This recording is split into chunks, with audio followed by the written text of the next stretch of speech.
നമസ്കാരം. ഞാൻ ഇന്നലെ ഒരു വീഡിയോ കാണാനിടയായി. നമ്മളെ രേണു സുധി ആദ്യം കീമോ കഴിഞ്ഞ് വീട്ടിലേക്ക് മടങ്ങുന്ന രംഗം. ഞാൻ ഒരു നിമിഷം ചിന്തിച്ചു പോയി. കഴിഞ്ഞ 4 മാസങ്ങൾക്ക് മുമ്പായിരുന്നു എൻ്റെ കീമോ ചെയ്യാൻ വേണ്ടി കീമോൻ്റെ വരാന്തയിൽ നമ്മളെ മൈക്കിൽ പേര് വിളിക്കുന്നതും കാത്ത് നെഞ്ചിടിപ്പോടെ നിന്ന ആ ഒരു നിമിഷം. ആ ത വാർഡിൻ്റെ ഉള്ളിലേക്ക് നമ്മൾ കാലെടുത്ത് വെക്കുമ്പോൾ തണുത്ത വാർഡിൻ്റെ 2 വാർഡാണ്. ആ 2 വാർഡിൻ്റെ ഇരുഭാഗങ്ങളിലായിട്ട് എത്രയോ മനുഷ്യർ കീമോ ചെയ്യാൻ വേണ്ടി കിടത്തിയിരിക്കുന്നു. നമ്മൾ കണ്ടാൽ തന്നെ അതിശയിച്ചു പോകും.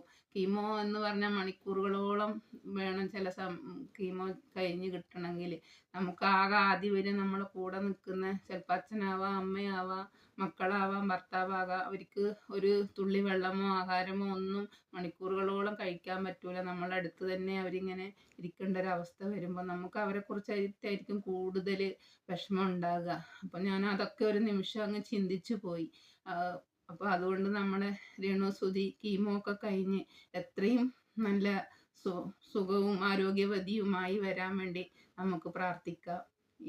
നമസ്കാരം. ഞാൻ ഇന്നലെ ഒരു വീഡിയോ കാണാനിടയായി. നമ്മളെ രേണു സുധി ആദ്യം കീമോ കഴിഞ്ഞ് വീട്ടിലേക്ക് മടങ്ങുന്ന രംഗം. ഞാൻ ഒരു നിമിഷം ചിന്തിച്ചു പോയി. കഴിഞ്ഞ 4 മാസങ്ങൾക്ക് മുമ്പായിരുന്നു എൻ്റെ കീമോ ചെയ്യാൻ വേണ്ടി കീമോൻ്റെ വരാന്തയിൽ നമ്മളെ മൈക്കിൽ പേര് വിളിക്കുന്നതും കാത്ത് നെഞ്ചിടിപ്പോടെ നിന്ന ആ ഒരു നിമിഷം. വാർഡിൻ്റെ ഉള്ളിലേക്ക് നമ്മൾ കാലെടുത്ത് വെക്കുമ്പോൾ തണുത്ത വാർഡിൻ്റെ 2 വാർഡാണ്. ആ 2 വാർഡിൻ്റെ ഇരുഭാഗങ്ങളിലായിട്ട് എത്രയോ മനുഷ്യർ കീമോ ചെയ്യാൻ വേണ്ടി കിടത്തിയിരിക്കുന്നു. നമ്മൾ കണ്ടാൽ തന്നെ അതിശയിച്ചു പോകും. കീമോ എന്ന് പറഞ്ഞാൽ മണിക്കൂറുകളോളം വേണം കീമോ കഴിഞ്ഞ് കിട്ടണമെങ്കിൽ.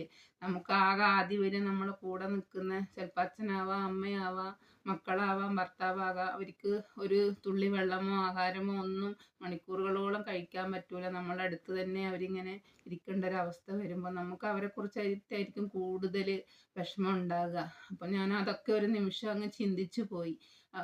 അപ്പോൾ അതുകൊണ്ട് നമ്മുടെ രേണു സുധി കീമോ ഒക്കെ കഴിഞ്ഞ് എത്രയും നല്ല സുഖവും ആരോഗ്യവതിയുമായി വരാൻ വേണ്ടി നമുക്ക് പ്രാർത്ഥിക്കാം.